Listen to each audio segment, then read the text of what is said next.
Polytechnic गुरु में आपका स्वागत है। एफएमएससी सब्जेक्ट में flow of incompressible fluid unit से हेड लॉसेस इन पाइप्स में आज के इस लेक्चर में हम लोग मेजर लॉसेस के बारे में बात करेंगे। पिछले लेक्चर्स में हमने माइनर लॉसेस को अच्छे से समझ लिया था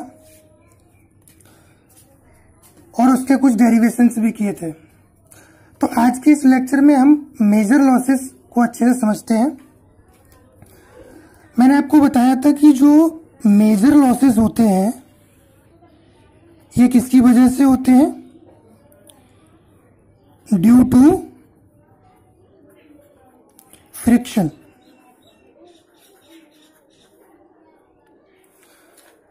मतलब घर्षण की वजह से।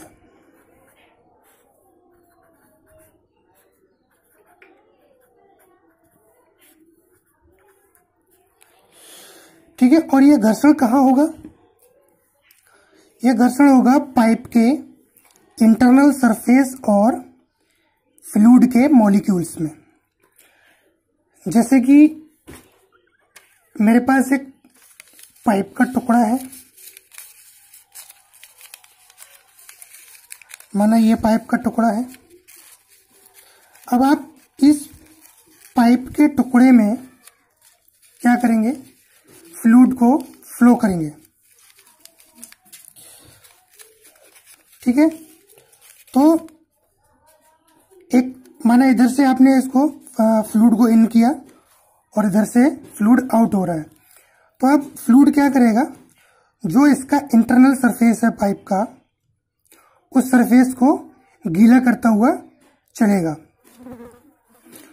ठीक है, जैसे कि अब इसको ओपन कर देते हैं तो देखिए मैंने इस पर लिख दिया इंटरनल सरफेस और इस पाइप की लेंथ मैंने मान ली है L और डायमीटर D। तो कहने का मतलब होगा कि ये अंदर का पूरा सरफेस फ्लूइड के जरिए गीला होता चलेगा, जिसको बोलते हैं वेटेड एरिया। ठीक है, तो इस पाइप के इंटरनल सरफेस में जो रफनेस होगी, क्या होगी? रफनेस।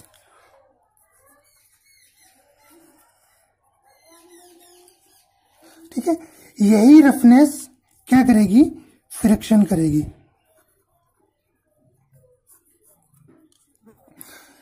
ठीक है, तो ये जो फ्रिक्शन होगा इसकी वजह से जो हेड लॉस होगा या जो फ्लूइड की एनर्जी होगी उसको हम अभी सॉल्व करेंगे।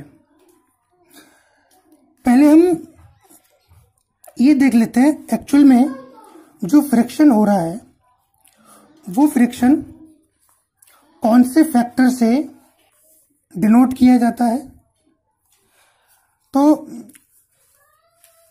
ये जो फ्रिक्शन फैक्टर है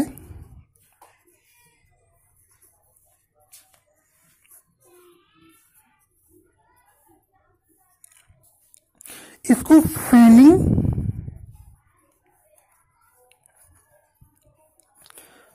फ्रिक्शन फैक्टर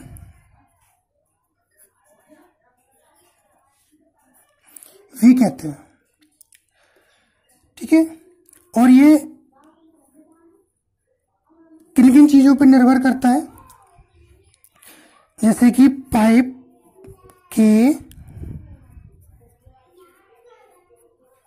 आंतरिक सरफेस की रफनेस। ठीक, दूसरा फ्लूइड की हाई वेलोसिटी। ठीक है, और तीसरी चीज फ्लो में टर्बुलेंस। ठीक है, इसको विक्षोभ भी बोलते हैं। ठीक है, तो ये तीन चीजें होती हैं जिसकी वजह से पाइप के अंदर फ्रिक्शन होता है, और यही फ्रिक्शन फैक्टर जो है क्या करता है? Head loss and pressure drop. ठीक है, इन दोनों के लिए ये रेस्पॉन्सिबल होता है।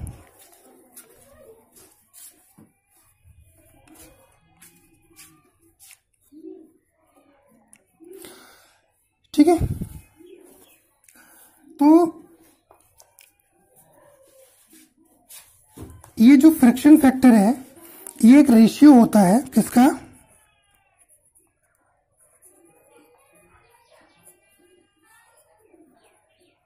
किसका रेशियो होता है, वॉल शियर स्ट्रेस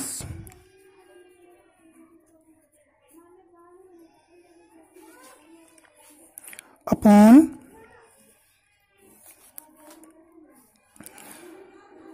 द्रव की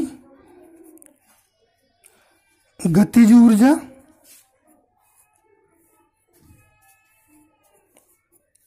इंटू डेंसिटी, किसकी, द्रव की। ठीक है, तो हम नॉर्मली ये कह सकते हैं कि फ्रिक्शन फैक्टर पाइप के बॉल शियर स्ट्रेस और द्रव की काइनेटिक ऊर्जा या गतिज ऊर्जा तथा द्रव की डेंसिटी के गुणनफल का रेशियो होता है। ठीक है, यहाँ पे आप देख रहे हैं वॉल शियर स्ट्रेस और इधर ये किस चीज का गुणनफल है, द्रव की गतिज ऊर्जा और द्रव की डेंसिटी। अब मैं अगर मान लूं वॉल की जो शियर स्ट्रेस है वो कौन सी है, क्या है, टाउ डब्ल्यू है। ठीक है, और ये क्या होती है, v square upon 2g into density rho g. एक तरह से जो वी स्क्वायर अपॉन 2g है ये क्या है, काइनेटिक हेड भी है। क्या है, काइनेटिक हेड। ठीक, तो कुल मिला के हमें जो फ्रिक्शन फैक्टर है वो क्या मिला, F equals to tau W upon V square upon 2g into rho. 2g को ऊपर पहुंचा देंगे तो ये मिलेगा हमें 2g tau W upon V square into rho. ठीक है,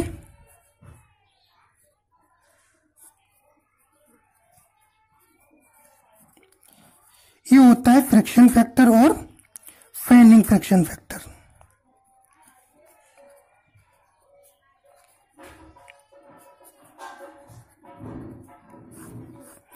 इसी फ्रिक्शन फैक्टर को हम जब head loss due to friction निकालेंगे तो वहां पर इसको हम यूज करेंगे। ठीक है, तो अगर आपको याद हो तो मैंने आपको यह बताया था कि मेजर लॉस में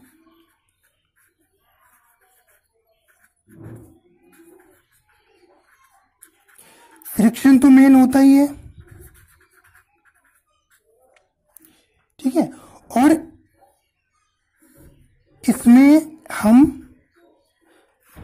जो हेड लॉस होता है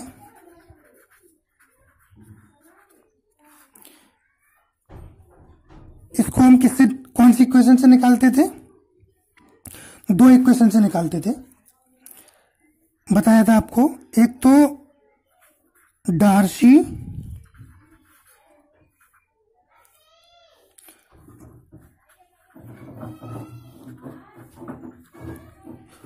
वेस्वेस इक्वेशन और दूसरी चेज़िस फॉर्मूला।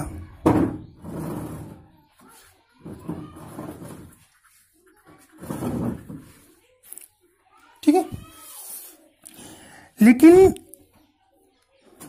ये जो डार्सी वेस्वेस इक्वेशन है एक्चुअल में ये सिविल इंजीनियरिंग प्रॉब्लम में यूज होती है। ठीक है, जो डार्सी वेस्वेस इक्वेशन ये किस लिए यूज होती है, सिविल इंजीनियरिंग प्रॉब्लम्स में।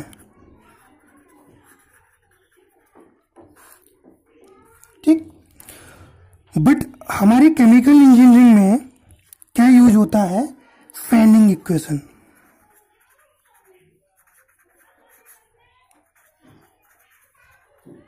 ठीक है, इसको हम केमिकल इंजीनियरिंग प्रॉब्लम्स में यूज करते हैं।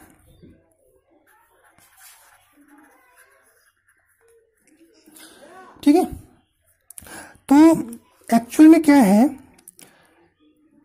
ये जो डार्सी वेशवेज इक्वेशन और फैनिंग इक्वेशन ये दिखने में एक जैसी लगती हैं। जैसे मैं एक इक्वेशन लिखूं ऐसे, F L V square upon 2 जी डी। ठीक है, दूसरी में लिखूं 4 F L V square upon 2 जी डी। ठीक है, तो अब इन दोनों में कौन सी वेज इक्वेशन है और कौन सी फैनिंग इक्वेशन है? ठीक है, तो यहां पर देखिए जो फर्स्ट वाली इक्वेशन है ये है Darcy equation,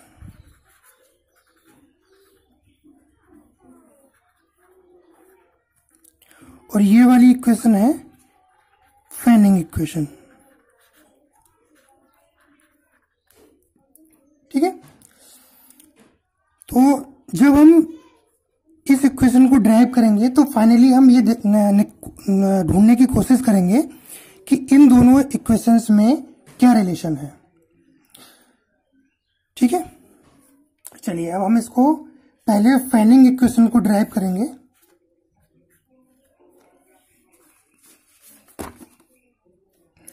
fanning equation drive करने के लिए हम एक स्ट्रेट पाइप ले लेते हैं। ये रहा स्ट्रेट पाइप,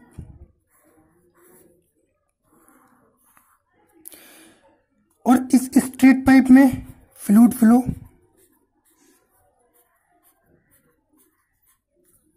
ठीक है, फ्लूइड इन, फ्लूइड आउट।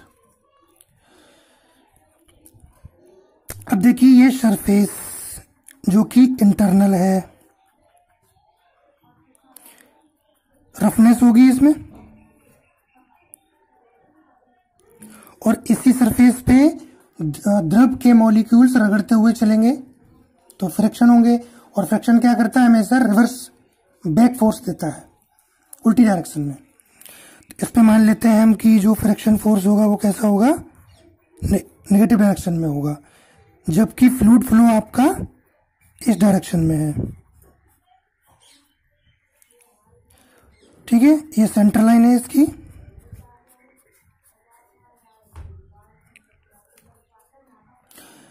तो अब देखिए इसको हम दो सेक्शंस में ले लेते हैं, सेक्शन 1, सेक्शन 2। सेक्शन 1 पे फ्लूइड का प्रेशर 1 मान लेते हैं, वेलोसिटी v1 मान लेते हैं, और इधर सेक्शन 2 पे प्रेशर p2, वेलोसिटी v2 मान लेते हैं। ठीक है, तो अब देखिए जब आपने दो सेक्शंस मान लिए हैं इसके, और फ्रिक्शन को भी, जो फ्रिक्शनल फोर्स है उसको भी आपने इसमें मेंशन कर दिया है, तो एक्चुअल में अब हमें प्रूफ क्या करना है? प्रूफ ये करना है कि जो head loss due to friction है HF equal to 4FL V² upon 2GD, या फिर delta P equal to 4FL V² rho upon 2D। हमें ये प्रूफ करना है, और ये क्या है, क्या ये हमारी फैनिंग इक्वेशन।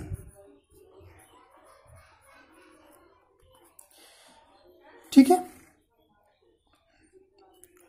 तो चलिए स्टार्ट करते हैं इसका प्रूफ।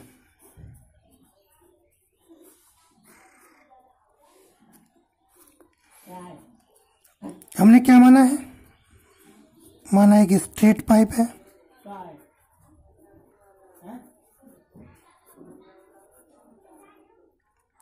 ठीक है, में कोई द्रव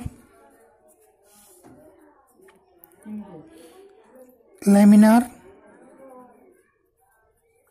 एंड स्टीडी फ्लो में फ्लो कर रहा है।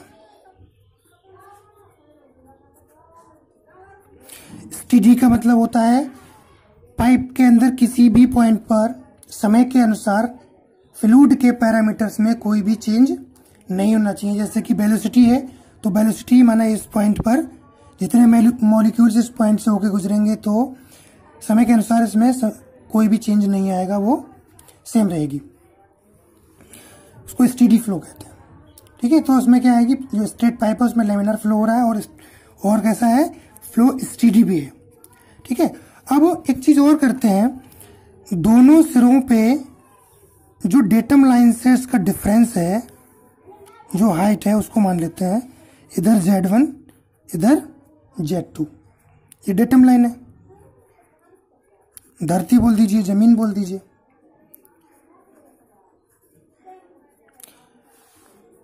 ठीक है। Z1 एंड Z2 डेटम से पाइप की ऊंचाई है, ठीक है। तो फिगर में जो भी चीज हमने मानी है उनको हम लिख लेते हैं। जैसे कि पाइप के सेक्शन 1 पर हमने क्या माना है, P1 क्या है, प्रेशर ऑफ फ्लूइड, मतलब द्रव का दाब। V1 क्या माना था, वेलोसिटी ऑफ फ्लूइड, द्रव की वेलोसिटी,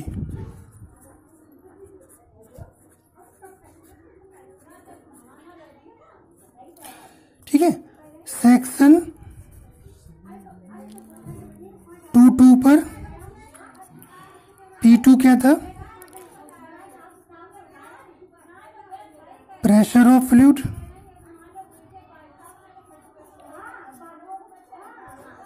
द्रव का दाब, और V2 वेलोसिटी ऑफ फ्लूइड, ठीक है। 2 सेक्शंस हो गए। अच्छा, इसमें कुछ और इम्पोर्टेंट टर्म्स जो हम इसमें यूज करने वाले हैं उनको भी पहले ही इसमें मेंशन कर देते हैं। जैसे कि HF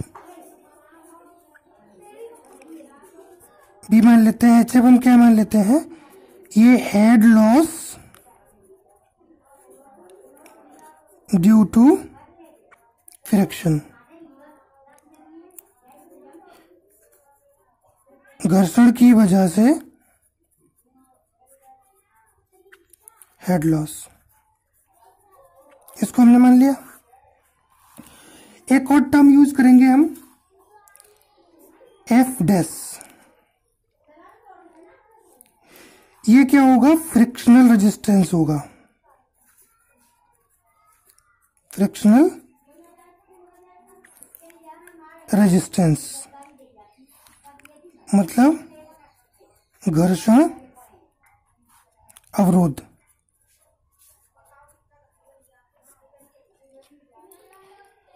ठीक है।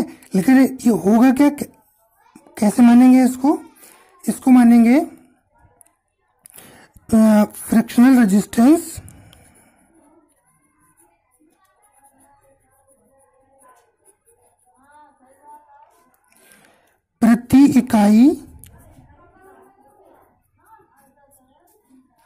प्रति इकाई गीला क्षेत्रफल और प्रति इकाई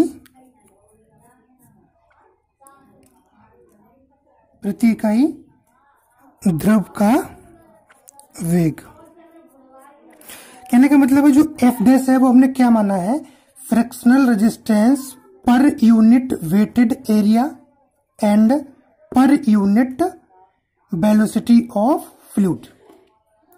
ठीक है, लिख दिया है मैंने, फ्रैक्शनल रेजिस्टेंस प्रति इकाई गीला क्षेत्रफल और प्रति इकाई द्रव का वेग।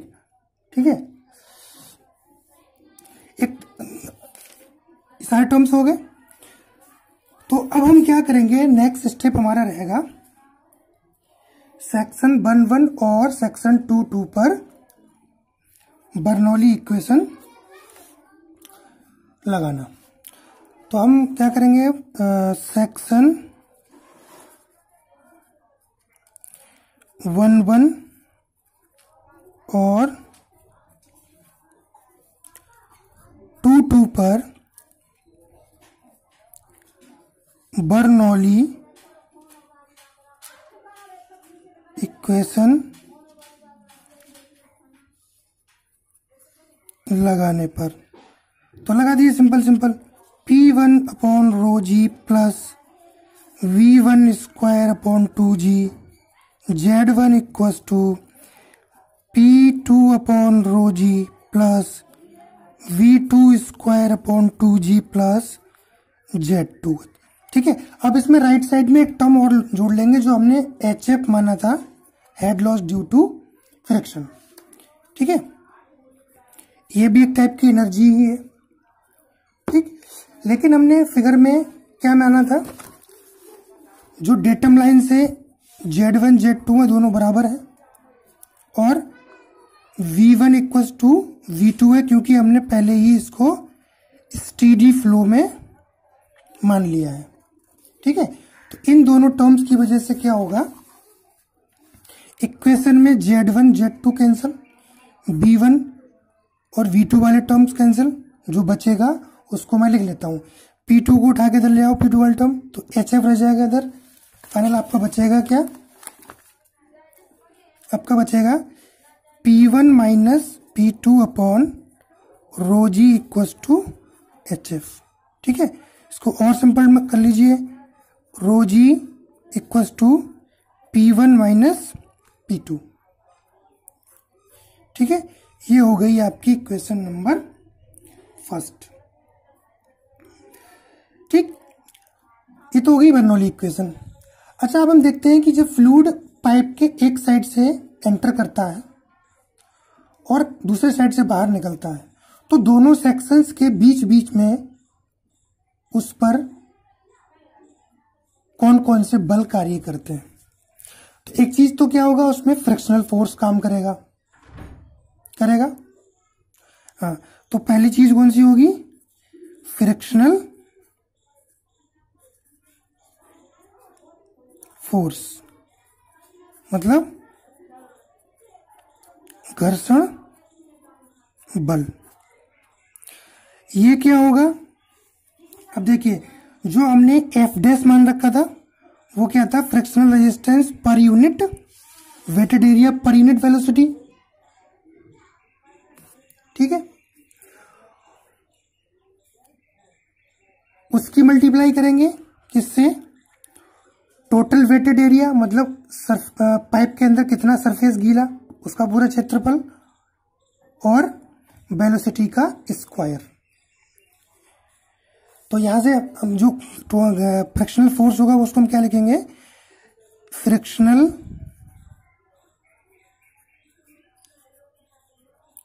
Resistance per unit wetted area per unit velocity. ठीक है, ये तो हो गया हमारा एफ डैश। अब इसमें किस मल्टीप्लाई करेंगे, वेटेड एरिया, ठीक है, वेटेड एरिया मल्टीप्लाई कर दिया, मल्टीप्लाइड बाई वेलोसिटी का स्क्वायर। किसकी वेलोसिटी? फ्लूइड की वेलोसिटी। तो हमारे पास 3 टर्म आ गए। इसको हमने मान रखा था frictional resistance per unit wetted area per unit velocity को हमने क्या माना था? F dash into. अब देखिए यहाँ पे क्या लिखा है मैंने? Wetted area. वेटेड एरिया क्या होगा? देखिए ये माना था, टुकड़ा लिया था पाइप का। तो अब ये सरफेस कैसे निकलेगा? इसकी लेंथ कितनी है? एल है, ठीक है, डायमीटर कितना है? डी है, ठीक है। तो जब हम सिलेंडर का सरफेस एरिया निकालते हैं तो क्या आता है? वो 2 पाई आर एल आता है, लेकिन हमारे पास डायमीटर है तो 2 आर है, इसको हम क्या कर देते हैं? सीधा सीधा कर देंगे पाई डी एल, ठीक है, पाई डी एल। तो अब वेटेड एरिया कितना हो जाएगा? पाई डी एल इंटू वेलोसिटी का स्क्वायर, ठीक है। अगर पाई डी एल में कंफ्यूजन है तो क्या होगा? जैसे पाइप का बाहर का सरफेस जिस पर हम पेंट कर सकते हैं वो क्या होगा? कर्व सरफेस एरिया हो जाएगा। ऐसे ही अब फ्लूइड चल रहा है अंदर, ठीक है, तो अंदर वाले सरफेस को गीला करेगा तो वो भी पाई डी एल ही होगा, अगर पाइप की थिकनेस को नेग्लेक्ट कर दिया जाए तो, ठीक है। तो अभी हम ये हो गया हमारा फ्रिक्शनल फोर्स, इसको बोल देते हैं हम इक्वेशन नंबर 2, ठीक है। अब इसमें एक दूसरा जो फोर्स होगा वो सेक्शन 1 पर काम करेगा। सेक्शन 1 पर फोर्स बल वो कौन सा होगा? अब देखिए P1 A होता है, प्रेशर बराबर फोर्स पर यूनिट एरिया होता है। तो F निकालेंगे तो P इंटू ए हो जाएगा, और प्रेशर वहां पे कितना था? P1, और A इसलिए लिख लिया है क्योंकि डायमीटर सेम है दोनों तरफ, तो एरिया हो गया। ऐसे ही सेक्शन 2 पर कितना होगा? P2A, ठीक है। तो ये सारे फोर्सेस उस पर काम कर रहे थे वो हमने लिख लिए हैं, ठीक है। तो अब देखिए फोर्स मैकेनिक्स के अनुसार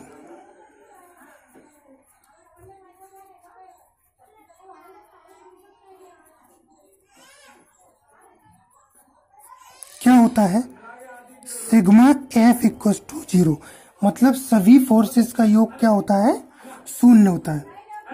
तो हमारे पास ये फोर्स थे। अब देखिए P1A कैसा होगा? पॉजिटिव डायरेक्शन में, ठीक है, क्योंकि हमारा वो फ्लूइड फ्लो के साथ चल रहा है, इधर होगा। और जो P2A होगा वो नेगेटिव फोर्स होगा, क्योंकि वो आने वाले फ्लूइड का पीछे की तरफ मारेगा तो नेगेटिव बैकवर्ड फोर्स देगा। और फ्रिक्शन तो आपको बताया था कि वो तो होता ही है उल्टी डायरेक्शन, ठीक है। तो हमारे पास ये 2 हो गए, P2A माइनस, अब जो फ्रिक्शनल फोर्स है कौन सा? F इक्वल टू 0 हो जाएगा, ठीक। P1A minus P2A। अब जो फ्रिक्शनल फोर्स निकाला था उसकी वैल्यू क्या थी हमारे पास? ये थी, तो लिख लेंगे हम वो भी, F dash into pi D L into we square equal to 0। इसको आप इधर ले लीजिए, इस साइड, यहां से A कॉमन ले लीजिए तो बचेगा क्या? P1 माइनस P2 बराबर F dash into pi D L into we square, सही है। अब P1 माइनस P2 बराबर क्या होगा? एरिया इसके नीचे ले लीजिए, F dash into pi D L into we square upon a, ठीक। अब क्या करेंगे? एरिया की वैल्यू भी लगा लेंगे। एरिया क्या हो जाएगा? जहां से फ्लूइड एंटर हो रहा है या बाहर निकल रहा है, कुल मिला के क्या होगा? पाई डी स्क्वायर बाई 4, यही होता है। पाई आर स्क्वायर लगाएंगे, आर बराबर डी अपॉन 2 होता है, तो वहां से ये निकल के आएगा। इसकी जगह पे हम ये पुट कर लेंगे। इक्वेशन निकल के आएगी क्या हमारी? इक्वेशन निकल के आएगी P1 minus P2 equals to F dash into pi D L into we square upon, अब एरिया जब क्या लगा रहे हैं हम, pi into D square by 4। अब देखिए पाई से पाई कैंसिल, एक डी से एक कैंसिल, 4 को ऊपर भेज दीजिए। P1 minus P2 equals to, ऊपर गया तो क्या हो जाएगा 4 into F dash into L into we square upon D. ठीक है, ये हो गई हमारी इक्वेशन 3। ठीक है, अब देखिए इक्वेशन 1 में हमने क्या माना था, फ्रॉम इक्वेशन 1 उसमें क्या था, P1 minus P2 equals to HF into rho g. तो मैं अब इक्वेशन नंबर 3 में P1 माइनस P2 की वैल्यू लगा दूंगा, कौन सी, ये, तो HF into rho G equals to 4 into F dash into L into B square upon D. HF यहीं रहने दीजिए, इसको नीचे ले लीजिए रो जी को, तो 4 into F dash into L into we square upon D, और इधर क्या आ गया, रो जी। ठीक है, अब देखिए इसमें टर्म्स को एडजस्ट कर लेते हैं, एफ डैश अपॉन रो अलग ले लीजिए इंटू, अब बचा क्या इधर, 4L V square upon G D. ठीक है, अब इसमें हम एक एक्सपेरिमेंटल वैल्यू पुट करेंगे, जो एफ डैश अपॉन रो है इसको हम एफ अपॉन 2 से रिप्लेस कर देंगे, मतलब F dash upon rho equal to F by 2। अब यहां पर याद ये रहे, जो एफ डैश था ये था कोफिशिएंट ऑफ फ्रिक्शन, मतलब माना क्या था हमने, frictional resistance per unit wetted area per unit velocity. अब जो नया टर्म हम रख रहे हैं एफ, ये क्या चीज है, फ्रिक्शन फैक्टर, जो कि हमने स्टार्टिंग में डिस्कस किया था, ये वही है। ठीक है, चलिए रिप्लेस कर दीजिए इसको। तो अब हमें एच एफ बराबर क्या मिलेगा, F by 2 into 4L V square upon G D, और अच्छे से लिखेंगे तो क्या आ जाएगा, 4FL we square upon G D H F. ठीक है, तो अब हमारी ये इक्वेशन निकल के आ गई, ये कि क्या थी हमारी, क्या थी ये, फैनिंग इक्वेशन, जो कि हमें क्या बता रही है, head loss due to friction, घर्षण की वजह से होने वाला हेड लॉस। ठीक है, अब इस अगर HF को हम प्रेशर के रेस्पेक्ट में अगर चेंज करें, मतलब प्रेशर चेंज के रेस्पेक्ट में करें, तो दोबारा से हम क्या करेंगे, इक्वेशन नंबर फर्स्ट पे जाएंगे। इक्वेशन नंबर फर्स्ट हमारी क्या निकली थी, ये निकली थी P1 minus P2 equals to HF rho जी। ठीक है, तो HF निकालेंगे तो P1 minus P2 upon rho जी किसके बराबर हो जाएगा, HF। तो जो अभी इक्वेशन नंबर आपकी ये आई हुई है, कौन सी, इक्वेशन नंबर 4 आई हुई है, इसमें HF को रिप्लेस कर दीजिए। तो यहां से हम कर सकते हैं P1 minus P2 upon rho G equals to 4FL we square upon 2GD। ठीक है, तो अब P1 माइनस P2 बराबर क्या होगा, रो जी इधर चला जाएगा मल्टीप्लाई में, 4FL we square upon 2GD into rho जी। ठीक है, रो जी, तो G से G कैंसिल हो जाएगा, बचेगा क्या, अब इसको कह दीजिए प्रेशर ड्रॉप, तो ये हो जाएगा delta P equals to 4FL B square rho upon 2D। तो प्रेशर ड्रॉप के फॉर्म में एक इक्वेशन ये आ गई, अगर आपको प्रेशर ड्रॉप निकालना हो तो delta P equals to 4FLV square rho upon 2D लगाएं। और अगर head loss due to friction निकालना हो तो आप क्या लगाएं, 4FLV स्क्वायर अपॉन 2GD।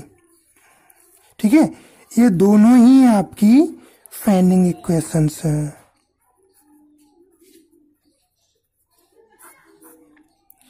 ठीक, अब स्टार्टिंग में मैंने आपको एक चीज बताई थी, डार्सी-वेसवेस इक्वेशन और फैनिंग इक्वेशन में संबंध। देखिए वहीं चलते हैं वापस। ये बताया था कि जो डार्सी इक्वेशन होती है वो FLV स्क्वायर अपॉन 2GD होती है, और हमारी फैनिंग इक्वेशन क्या निकलती है, 4FLV स्क्वायर अपॉन 2GD निकलती है। ठीक है, चलिए इनको कंपेयर करते हैं। देखिए जो डार्सी वेसवेस इक्वेशन है वो है हमारी FLV स्क्वायर अपॉन 2GD, और जो फैनिंग इक्वेशन है ये है 4FLV स्क्वायर अपॉन 2GD। ठीक, तो देखिए LV स्क्वायर अपॉन 2GD ये दोनों में सेम है। ठीक है, एक जगह प्रॉब्लम है, यहां पर F है, यहां पर 4F है। ठीक है, तो हम यहां से कंक्लूजन ये निकाल सकते हैं कि जो फ्रिक्शन फैक्टर किसका होता है, डार्सी वेसवेस, वो क्या होता है, 4 टाइम्स होता है किसका होता है, फ्रिक्शन फैक्टर फैनिंग इक्वेशन। यही है ना, मतलब यहां से 4 Darcy F Darcy equals to 4F Fanning, इन दोनों में ये रिलेशन निकलता है। तो कहने का मतलब है कि जो फ्रिक्शन फैक्टर डार्सी वेसवेस इक्वेशन में होता है वो 4 टाइम्स होता है किसका, फैनिंग इक्वेशन का। ठीक है, तो आई थिंक आपको ये डेरिवेशन, ये इक्वेशन अच्छे से क्लियर है। थ्योरी इसकी आप ले लीजिए, नोट कर लें अच्छे से।